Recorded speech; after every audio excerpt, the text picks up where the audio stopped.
No ny rotsakorana be loatra dia ravan'ny rano antany ny trano sasatsasany ao amin'ny commune 10 Mianavaratra ao amin'ny district Toliara Faharoa.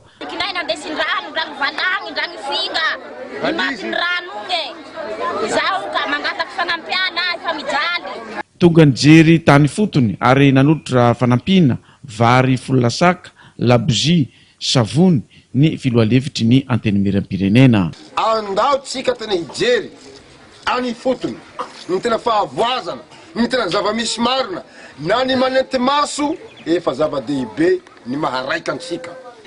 Amin'izao fotoan'izao zahay dia araka valaza teo zay tsy rambin'ny tanana dia nonentinay ho an'ireo zay tena voamafy amin'izao manolotsika zao. Misy vary dinay ao dia misy savony, misy labozia. Koa amin'izao fotoan'izao dia manao antsoavo amin'ny fitondram-panjakana isika. Zay tokoa ny mahasolo mavambahoaka anay hoe tena voamarina Kilimaniny.